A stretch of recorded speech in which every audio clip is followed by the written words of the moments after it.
What's up guys? So we're back again with another maintenance video. And ang maintenance naman natin today, palit tayo ng brake pads.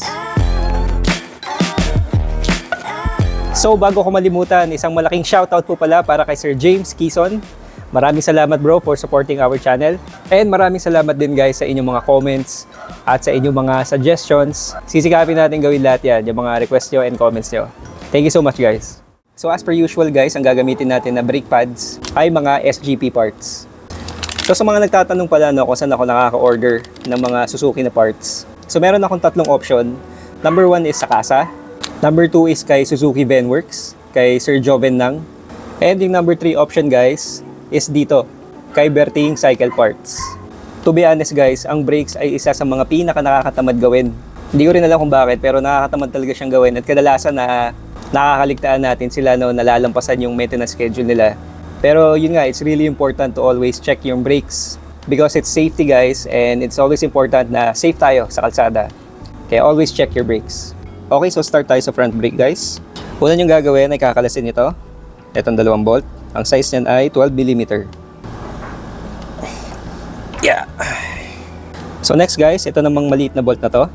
Itong bracket ng brake hose natin. Ang size niyan ay 8mm. So pag nakalas nyo yung mga bolts guys, pwede niyang hilahin tong caliper. Yun. So next guys, kakalasin natin itong cutter pin. Dalawa yan, kabilaan. So pwede niyang hilahin ng plies. Yun. So next guys, tatanggalin natin itong retainer pin. So tinutulak lang yan pababa. Yan, tapos hilahin nyo sa baba. Or pwede rin gamitan nyo ng tools para matulak nyo pa siya. Yun, so pwede rin gumamit ng gantong tools. Pry tool na pang sikwat. Yun. Yun. Alright, ang dumi. And then, pwede natin hilahin yung brake pad palabas. Yan. Napakadumi. Yan, kung mapapansin nyo guys, meron pa naman siyang groove, no? Pero manipis na rin eh. Halos maubos na niya yung groove. At mahirap na, kaya palitan na rin natin. So, linisin muna natin itong pin guys. Gamit lang kayo ng brake cleaner. O kaya kahit tubig na may sabon lang. Pwede na rin yun.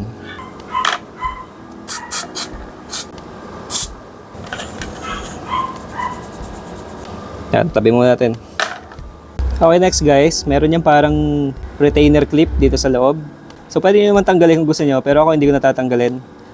Diretso linis na tayo dito. Pero ngayon, ang lilinisin muna natin guys yung piston. Yung 2 bilog na yan. So, importante na malinis natin yan guys kasi yan yung kadalasan nagkakos ng naiipit na brakes. So, buguan nyo lang ng brake cleaner, tapos toothbrush.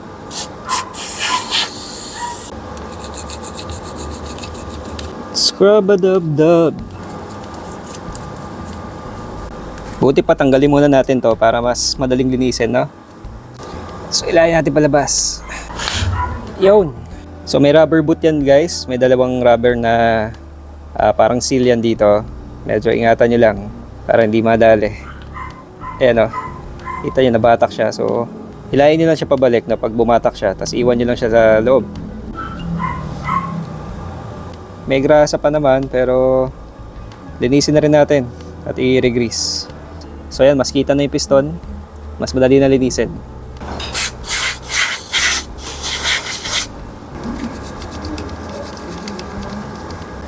So tinanggal ko na rin to guys para mas malinis natin yung loob, no? Nakaharang siya eh. Sisikwatin nyo lang yan guys and tanggal yan kagad.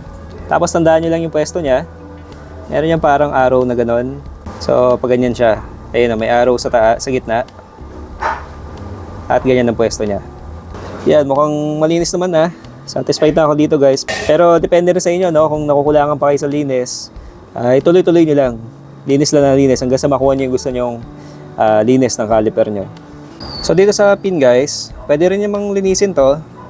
Pwede nyong bugaan din ng brake cleaner or tubig na may sabon. Pero kung gagawin ko lang is punas lang guys. Yan. Since papalitan natin siya ng bagong grasa. Tanggalin natin yung lumang grasa. So yan, pwede tayo maglagay ng grasa. Yan, so lagyan natin siya. Brake grease. Mas malagkit to guys as compared dun sa mga normal na grasa. At para talaga siya sa preno. Kaya kung makabili kayo ng ganito, mas okay, no? Kasi para dito talaga siya. Yan, okay na yan. Hindi naman kailangan sobrang dami, no? Hindi naman tayo sa kabila. Kalat-kalat lang. Yan, okay na guys. Ganyan lang. Tapos pwede natin siyang ibalik. So yung mas mahaba guys, kung mapapansin nyo yung right side mas mahaba, siya yung nasa taas. Siya yung nandito. Yun.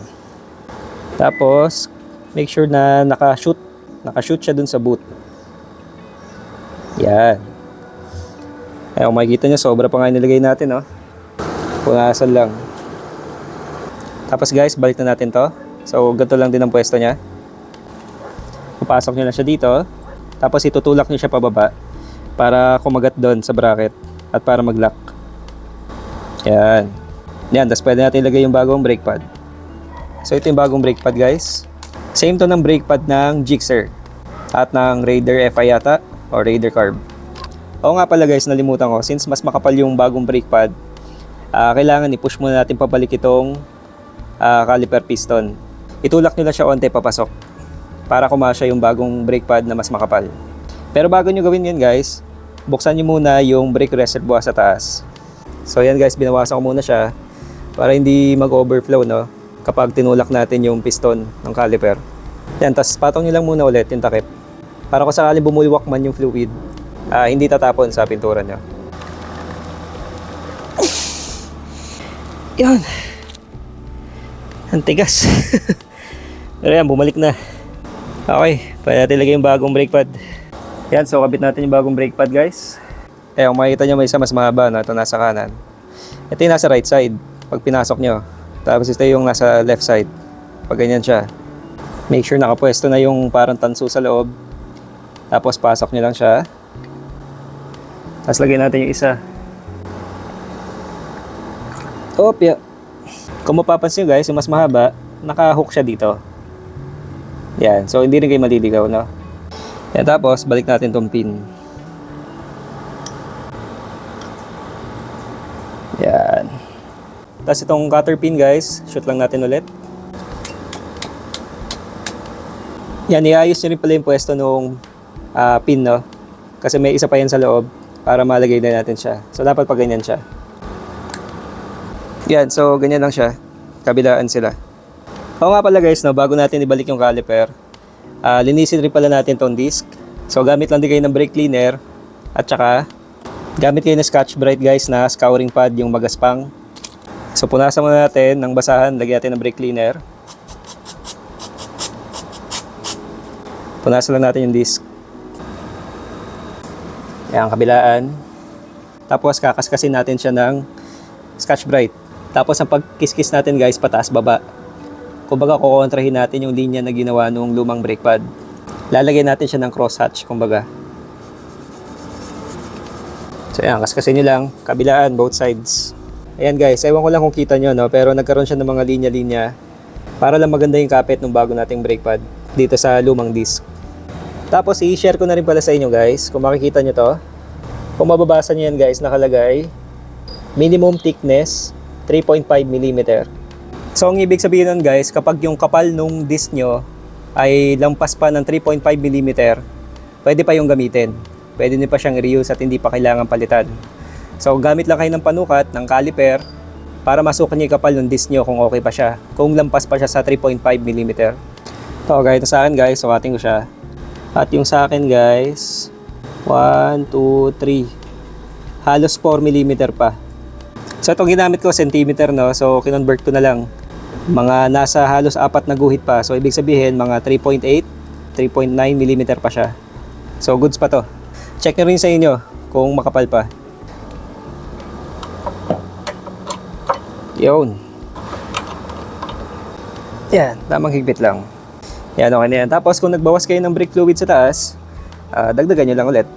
So yan, bombahin nyo pala muna yung brake lever hanggang sa magkaroon ulit siya ng tigas, no? Bumalik yung preno niya. Saka nyo i-check guys yung level ng brake fluid niyo. Okay, brake test tayo sa harap. Yun. Okay. All goods. Okay, sa likod naman tayo guys, no? And same procedure lang naman siya halos. Ang kaibahan nga lang pala dito is kailangan natin magtanggal ng gulong para malinis natin talaga yung caliper. And yung pin pala ng brake pads guys, dito sa rear caliper, hindi siya dituktok. May thread talaga siya, so pipihitin nyo lang. Mamaya pakita ko lang din sa inyo. Okay guys, natanggalan natin yung gulong. At may access na tayo dito sa rear caliper. So ito yung sasabi ko sa inyo guys. Tinanggal ko yung takip, itong parang rubber na cover niya. Tapos kung makikita nyo guys, dipihit na siya. Allen siya. So ang size nung allen dito guys is 5mm. Pero ganun lang din, same process lang guys. Ito yung pin kung nakikita nyo. Parang doon sa harapan, di ba? Tapos ito yung brake pads. So pag natanggal itong pin, mabubunot niya yan palabas. Tapos linis lang ulit. Linis ng piston. So ganun lang din, brake cleaner, sabon, toothbrush, linis lang lahat. So yun, same process lang din siya guys. As ito yung pin, nasa loob niyan yung ginagrasahan. Kung mapapansin nyo, ito yung rubber na boot. So dalawa yan, kabila, nandun yung isa. So ganun lang guys, parang halos same process lang. Ang kaiba lang nito, mas matrabaho kasi nagbaklas tayo ng gulong. At yun nga, nakakapagod.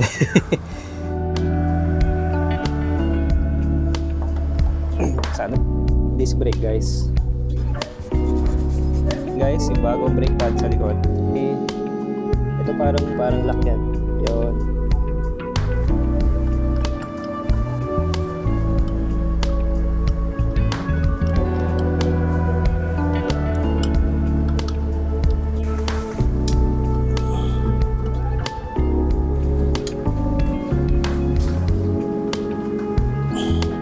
Okay guys, nabalik na natin ang gulong at nahigpitan na rin natin yung bolts. Kapal na ulit ang brake pad natin. So nabomba ko na rin yan guys. Bumalik na yung tigas niya. So testing naman natin ngayon. Yan. Yun. Yan, so ibe-break-in pa natin yung preno no guys. Kailangan gamitin natin siya para mag-bed in yung brake pad dun sa disc. Pero yun, tapos na tayo and update ko na lang kayo guys kung kamusta yung brake pad after a few days ng paggamit ko sa kanya. So comments lang kayo guys if may mga question kayo tungkol sa pagpalit ng brake pads natin para sa GSX 150. So thank you everyone, God bless, bye bye.